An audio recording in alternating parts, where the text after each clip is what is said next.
lire la parole de Dieu dans le livre d'Épître de Paul aux Colossiens. Pour ce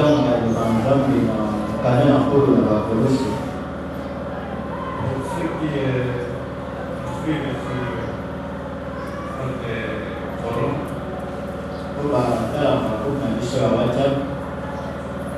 déjà vu le thème de séquence. Basi komona mama likambo ya sanza oyo 3, Colossiens 3, verset 2. Pale ya kulo na Colossiens mokabola misato nzela ya mibale. J'avais dit ça. Attachez-vous aux choses en haut. Okamama na makambo ya likolo. Mais nous allons commencer aujourd'hui à partir du premier verset. Nous allons nous arrêter au deuxième. Leo tobana nzela ya liboso pe tosuka nzela ya mibale. Nous allons nous lever. Tokotelema Dans la première lecture. totoka litanga ya liboso. Si donc vous êtes ressuscité avec Christ, Soki penza bino bosekwi elongo na Kristo, cherchez les choses d'en haut, où Christ est assis à la droite de Dieu. oluka biloko ya likolo bisika wapi Kristo afandi na loboko mobali ya Tata ya Nzambe. Attachez-vous aux choses d'en haut et non à celles qui sont sur la terre. Okamama na biloko ya likolo kasi te na oyo ezali ya se awa. Amen. Amen.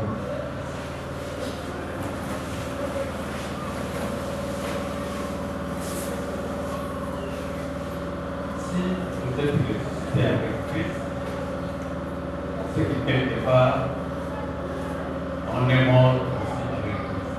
Soki osekwa na Kristo likolo pe esika mosusu yokufa elongo na Kristo. L'apôtre Paul s'adresse ici aux chrétiens de l'église primitive et particulièrement aux chrétiens de la ville de Colosse. Awa toma Paulo wazoloba na bakristo nini ya iglesia ya Yambo pe na bakristo ya iglesia ya Kolosi. Les circonstances qui l'ont poussé à leur écrire cette lettre, nous ne les connaissons pas toutes. Mabako etindaki toma Paulo akomela bango mokanda oyo toyebi yango nyonso te. Mais certainement, il y avait l'influence grandissante des enseignements qui venaient des faux disciples, des faux apôtres. Kasi nakomona boye ezalaki na malakisi ebele ya lokuta to bandaki kokuta na bantoma ya lokuta mpe bayekola lokuta. Et cela détournait un peu le cœur des chrétiens des choses célestes, des réalités célestes et focalisé sur des réalités terrestres. Yango bandaki kolongola mitema ya bakristo na makambo ezali ya likolo po ete etindika bango bakangama kaka na makambo ya se. J'ai essayé de consulter certaines traductions bibliques.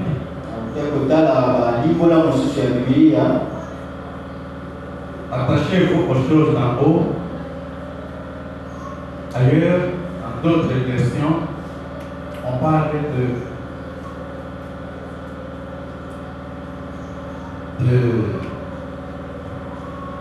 se focaliser sur les réalités célestes.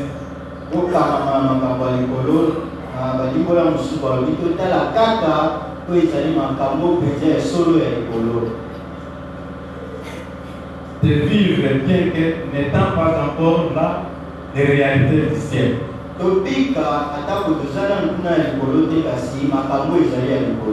Déjà ici sur terre.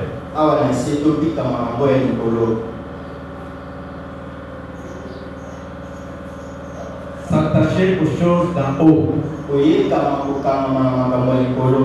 quelles sont ces choses? S'il y a des réalités célestes, il y a aussi des réalités terrestres. Les réalités terrestres, il y en a beaucoup. Et aujourd'hui, l'Église, ou le peuple de Dieu, est soumis à un certain matraquage de la part de beaucoup de serviteurs de Dieu, entre guillemets. lelo libota na nzambe to eklezia mpenza ezwami na se ya kokamba moko ya mabe ya bato mosusu tobengi basali na nzambe kotie pembeni. Il y a des enseignements qui attirent les gens, eza malakisi ezopenda bato qui accrochent les gens, oyo ezotia bato bakangama na yango, des enseignements qui plaisent aux gens, malakisi oyo ezosepelisa bato, mais parfois ça sort du contexte biblique. kasi babala mosusu ezobima na ndenge bibili ebongisa. Tout chrétien, tout enfant de Dieu mokristo nyonso to mpe mwana nzambe nyonso doit se considérer comme mort à ce monde. esengeli mona mpenza ete akufa na mokili oyo. Il est ressuscité avec Christ ye asekwa na yango na kristo, et il doit affectionner les choses ou les réalités en haut. esengeli alinga mingi mpenza oyo ezali makambo ya likolo. Christ est en haut. kristo azomi na likolo, C'est là où il est allé nous préparer notre demeure. ye kuna ke obongisa biso bisika na biso ya kovanda. Mais nous devons déjà à partir d'ici chercher à connaître ces réalités et à les vivre. kasi esengeli na biso kobanda awa toluka koyeba makambo mwa ya likolo mpe tobika yango.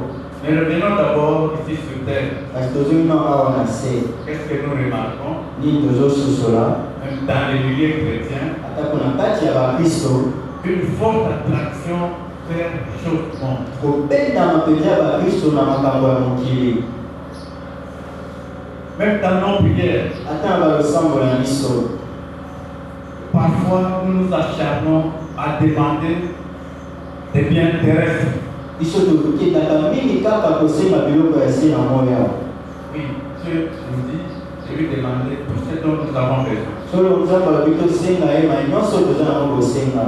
Mais parfois, nous allons au-delà, nous consacrons tout notre temps, toute notre attention à ce qui est terrestre et qui va rester. kasi mingi nde totiaka makanisi na biso mingi, ntango na biso mingi na oyo ezali ya se ya moi mpe oyo ekotikala na On yango. remarque aujourd'hui chez les chrétiens tozososola lelo kati na bakristo vraiment une course effrénée pour l'acquisition des biens matériels, des biens terrestres. bazokota mbango na ndenge nyonso kaka mpo bazwa biloko ya mokili oyo, Et même par des voies qui ne sont pas autorisées. atako na banzela mosusu mpenza epesama nzela te.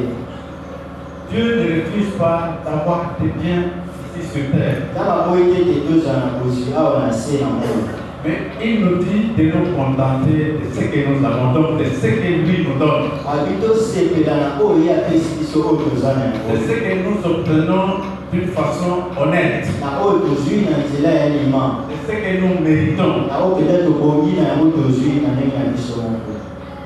Et si nous nous contentons de ce que Dieu nous donne, soki biso mpe tozosepela na oyo nzambe azopesa biso, nous aurons notre cœur en paix. boye tozwa mitema na biso ya kimia. Mais aujourd'hui, kasi lelo même dans nos prières, ata na balosambo na même biso, dans certains enseignements que nous entendons, atako na bamalakisi mosusu toyokaka, on nous enseigne, si vous faites ceci, vous aurez des voyages, ezolakisa biso ete soki osali eloko boye okobembuka, si vous faites ceci, vous aurez les mariages. soki osali likambo kozwa libala.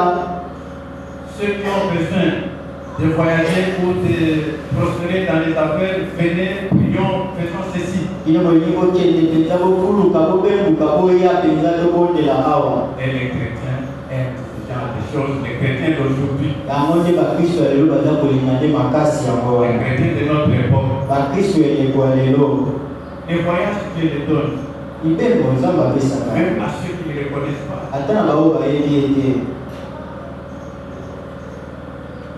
Toute notre attention est attirée sur le voyage, makanisi na biso nyonso efanisami kaka na mobembo, jusqu'à oublier notre marche avec Dieu, bino toyo na kobosana etamboli na biso elongo na nzambe, jusqu'à oublier que ce que nous avons ici, c'est passager, bino tobosana ete oyo toza nango ekoleka, et que nous avons des résidences éternelles. ete tozala befandelo ya seko na seko, Et que nous devons nous préparer pour y aller, pour aller habiter là où Christ nous a préparé, ou est en train de nous préparer nos résidences. to mpe seni na biso komilengela mpo ete tokende kofanda bisika yesu ake kobongisa biso bisika. Bien-aimés dans le Seigneur, balingami kati na nkolo, je pense que particulièrement à cette époque, naliki ete mingimingi mpe na eleko oyo nous devons penser aux choses d'en haut. Nous devons soigner notre marche avec Dieu. La vie de piété, la vie de prière, la vie de la méditation de la parole de Dieu. Parce que c'est dans la méditation de la parole que nous découvrons les réalités célestes. Qu'est-ce que Dieu veut pour son peuple? C'est dans la méditation de sa parole que nous découvrons. C'est dans l'écoute des enseignements vraiment clairs que nous pouvons découvrir ça. C'est avec la méditation que nous découvrons comment nous devons marcher en attendant que nous allons évoluer dans le royaume céleste.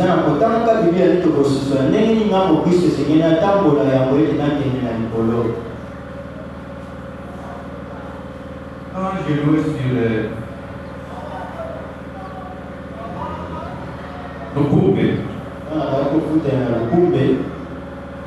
j'avais parfois des difficultés à payer le loyer.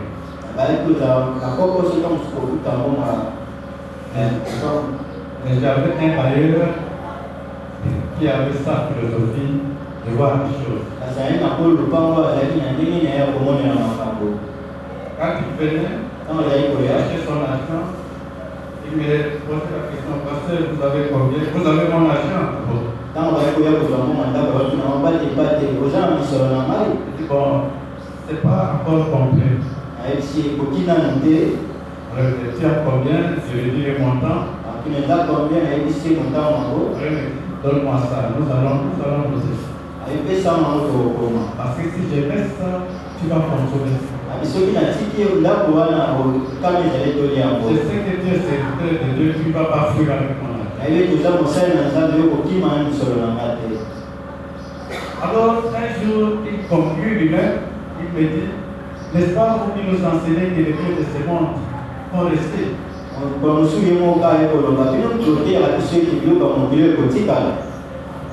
Il dit: moi, bien que je ne vis pas avec vous, je ne m'attache pas au bien de ce monde. Mais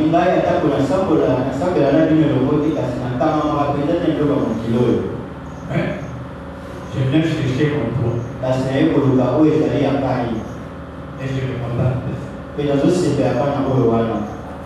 Je pense que j'obéis aussi à Dieu. Alléluia. Amen. Mais nous voyons des chrétiens authentiques qui devaient donner cet exemple, qui devaient donner l'exemple de ne pas s'attacher vraiment avec vigueur aux choses de ce monde. Si attaché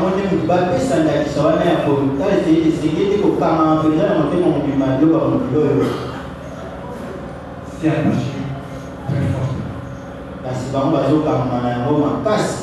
Il cherche coûte que coûte le bonheur ici-bas. Les chrétiens, pour la plupart, sont arrivés au point de croire que le paradis, c'est ici.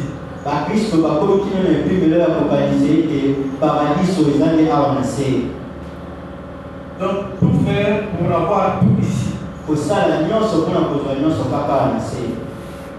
Si nous vivons de cette façon-là, nous faisons abstraction des réalités célestes dans la Bible parle.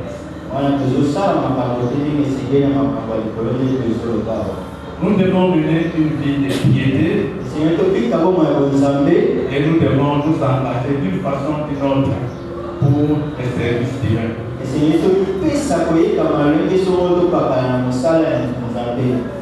Dieu nous bénit. Nous pouvons servir Dieu avec nos biens. Nous ne perdons rien. Nous pouvons aider nos frères, nos soeurs qui sont en difficulté, les orphelins, les veuves, parce que vous faites la mibale. On ne doit pas pousser les chrétiens à faire ces choses. Et c'est que les gens qui ont dit que ça devrait être leur mode de vie. Il y a parfois des histoires qui traînent dans nos maisons et qui attendent d'être jetées. Mais à côté de nous, les gens peut-être qui en ont énormément besoin. Et nous fermons les yeux. Un jour, un médecin me disait, c'était le docteur Boulou. Parce qu'il avait l'habitude de se rendre à l'intérieur du pays. Alors, chaque année, il se rend dans un hôpital dans le Bandundu. Alors, il avait découvert que les pasteurs qui servaient dans cette mission protestante n'arrivaient pas à avoir un salaire au-delà des 100 000 francs congolais.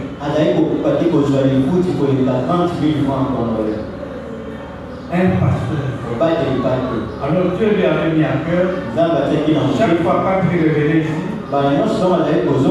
il mettait son argent, mais il intéressait aussi les gens de bonne volonté. Quand il rentrait, il apportait pas seulement à ces pasteurs-là, mais à tous ceux qu'il connaissait là et qui étaient dans les besoins, ce qu'il récoltait.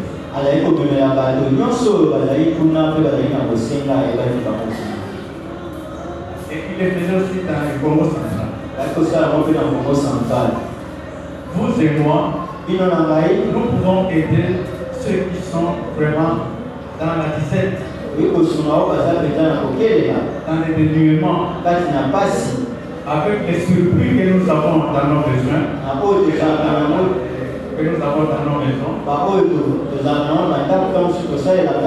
Nous pouvons prendre des engagements dans ce sens pour le Seigneur.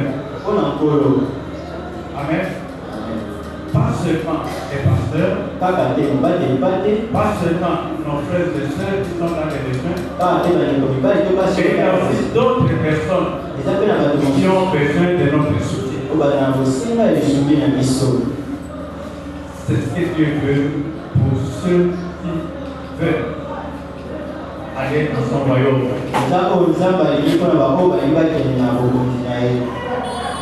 Les réalités célestes, c'est adorer Dieu. L'adoration a plusieurs aspects. Tout service pour Dieu, c'est une adoration. Mais Dieu veut aussi que nous puissions l'adorer avec nos cœurs,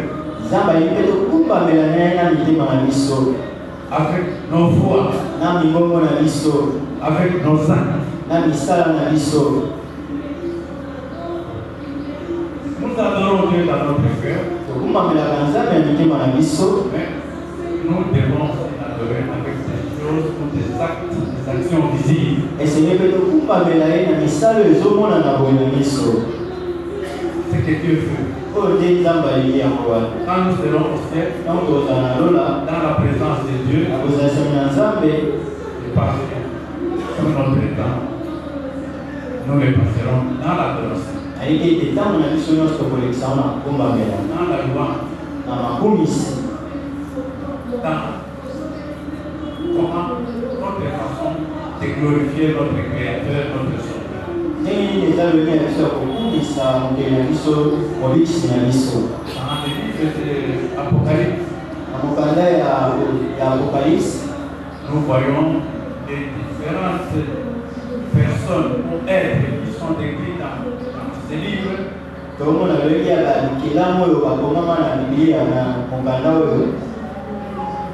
C'est donné à l'adoration du Seigneur.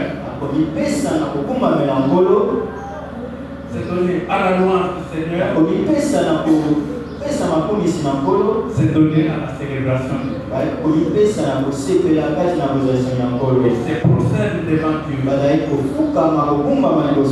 jettent même leur couronne devant le Seigneur. Parce qu'ils méritent notre loi.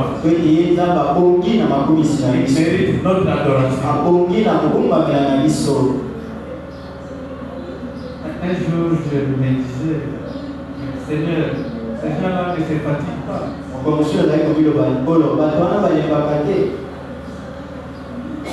Toute la journée, ils font adorer. Évidemment, moi, j'ai raisonné avec nos restes. Parce que 1 heure de prière ou 2 heures de prière, nous sommes déjà passés. Mais là, c'est continuer.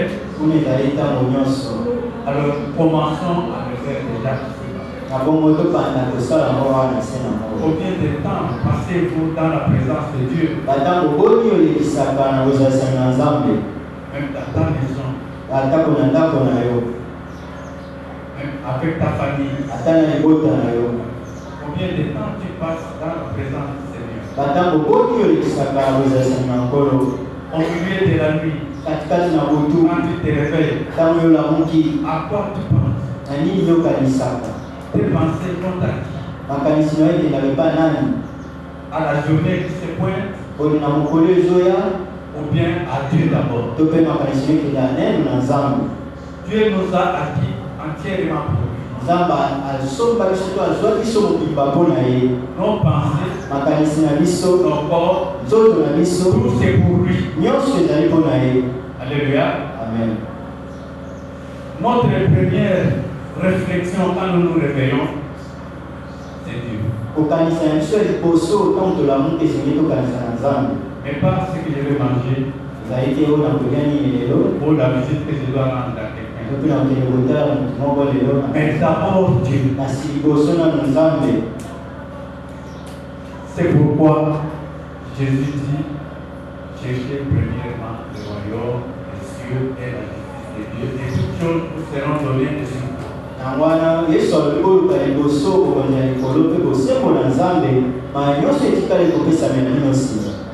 première des choses dans la vie de tout enfant de Dieu devrait être comment augmenter sa connaissance du Seigneur, comment augmenter la connaissance de la pensée de Dieu pour nous, c'est la chute.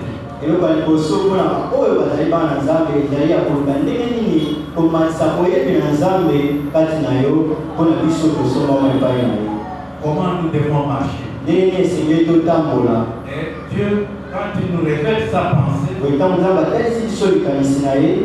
Amen.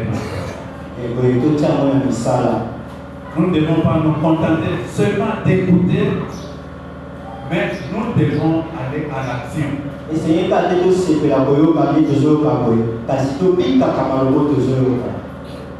Quand nous chantons pour la louange du Seigneur, pour sa gloire, il faut que nos pensées soient en harmonie avec ce que nous chantons.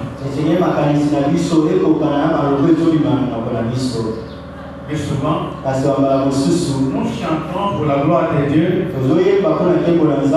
mais nous sommes déjà à la maison dans nos pensées.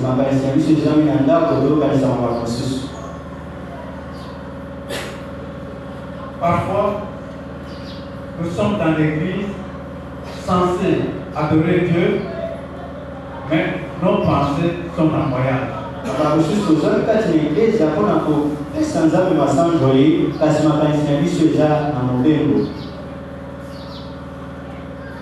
C'est à ce point, c'est pour cela que beaucoup de chrétiens, même quand ils sortent de l'église, on leur pose la question, qu'est-ce qu'on vous a enseigné? Ils ont tout oublié.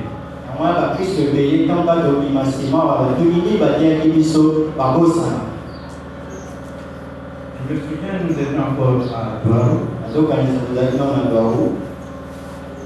à l'époque des groupes de prière. nous avions invité quelqu'un de l'extérieur. Il y en a qui m'ont trouvé au Banda. Il est venu enseigner. Aya pour la question, Qu'est-ce qu'il avait enseigné? il y a des qui L'assurance du salut. Nanga ya isipo. Après le culte, Sima ya mayanani. nous avons posé des questions à certains. Qu'est-ce que vous avez compris? Ah non, c'était vraiment formidable. Et puis, nous avons des sous ni yo sosola ezali kitoko makasi. Mais c'était quoi? Kasi kitoko makasi na nini peut-être. Vraiment, c'était très bien. Mobali ezali kitoko.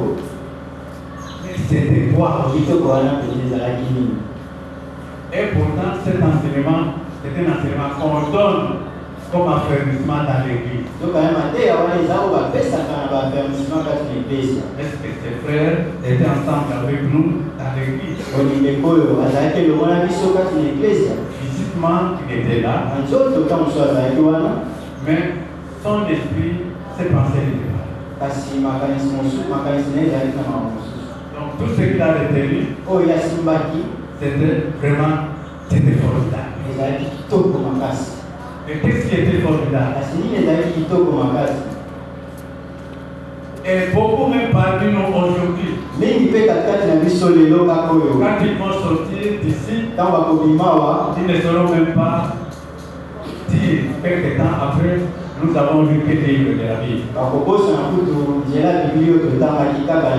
Et même maintenant, si je pose la question, beaucoup ne le sauront pas. Parce que nous ne sommes pas ensemble. Et si entre nous ne sommes pas ensemble, comment on peut l'aider avec Dieu? Alléluia. Amen. Bien-aimés, pensons aux choses, soyons focalisés aux choses en haut. Soyons des hommes et des femmes qui cultivent l'intimité avec Dieu.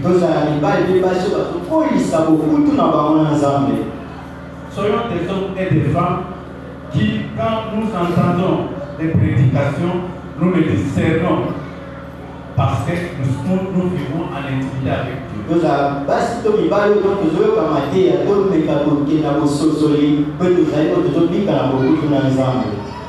Si nous ne marchons pas dans l'intimité avec Dieu, nous pouvons avaler le même une poison pour notre foi. Beaucoup ont dévié parce qu'ils ne vivent pas en intimité avec Dieu. Et alors le monde les attire et s'en vont au détriment de leur foi. Alléluia. Amen. Ne soyons pas de ceux. Soyons de ceux qui écoutent, qui discernent et qui mettent en pratique.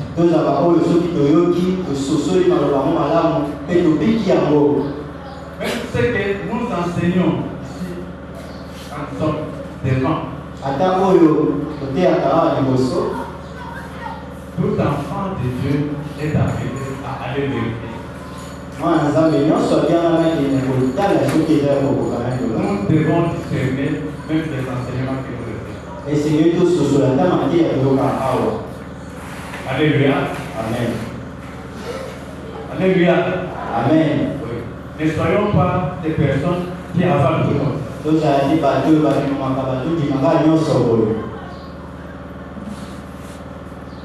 y a une sœur qui est déjà décédée. On était dans un mariage. Alors cette sœur disait à ses amis, parce qu'elle priait chez nous.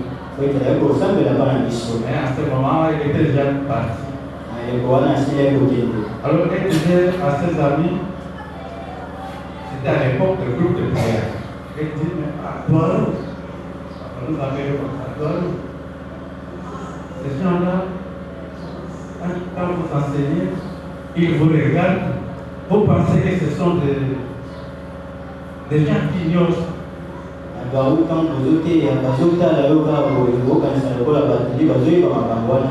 quand ils rentrent, ils se mettent en petits groupes, ils commencent à disséquer ce que vous avez enseigné.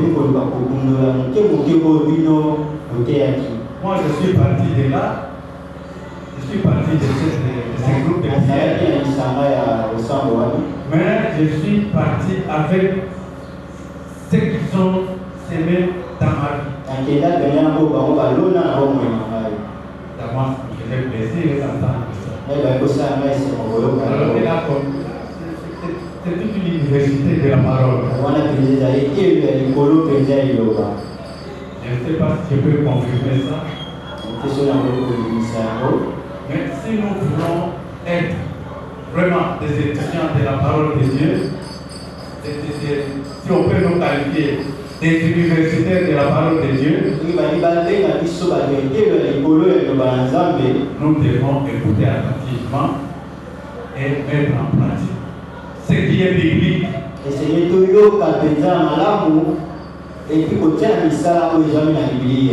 Alléluia. Amen. Ne nous laissons pas distraire par ce que le monde nous offre. Parce qu'il y a beaucoup de doctrines qui sont introduites dans l'Église. Demeurons dans la saine doctrine parce que c'est elle qui nous montre les réalités du ciel. Demeurons dans l'intimité avec Dieu parce que c'est dans cette intimité que nous apprenons beaucoup de choses.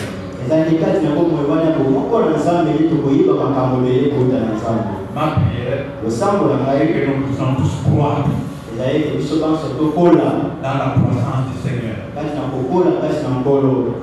Ma prière est que tous nous puissions marcher au même pas. Que personne ne reste en arrière. Mais tout dépend de toi. Tout dépend de chacun de nous. On ne peut pas forcer quelqu'un à marcher avec Dieu. Mais nous disons toute la sagesse de Dieu pour que celui qui a des oreilles puisse entendre et que celui qui a le cœur disposé puisse se pratiquer. En marchant avec Dieu, nous aurons vraiment une paix intérieure que le monde ne peut pas nous donner. Nous avons une assurance que nous sommes avec notre Dieu, il ne peut pas nous abandonner. Même si le monde est bouleversé, même s'il y a une fin tragique qui nous attend, nous savons que nous avons une demeure dans les cieux. Satan et toutes les forces du mal ne peuvent pas nous priver de prendre possession de nos demeures que Christ est avec nous.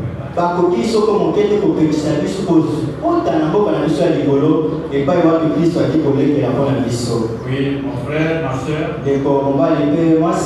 tu es citoyen du ciel et il faut y penser. Tu es citoyen du ciel si tu n'es qu'un simple passager. Il ne faut pas que les choses de ce monde se distraient. Il ne faut pas que nos regards ou notre cœur soient attachés aux choses de ce monde. Sur cette terre, contentons-nous de ce que Dieu nous donne. Contentons-nous de ce que Dieu nous donne. Ce que Dieu permet dans notre vie. Marchons pas ferme. Servons Dieu de mieux en mieux. Et quand nous serons dans nos demeures célestes, nous ne manquerons pas de voir les fruits de notre œuvre ici sur terre avec le Seigneur.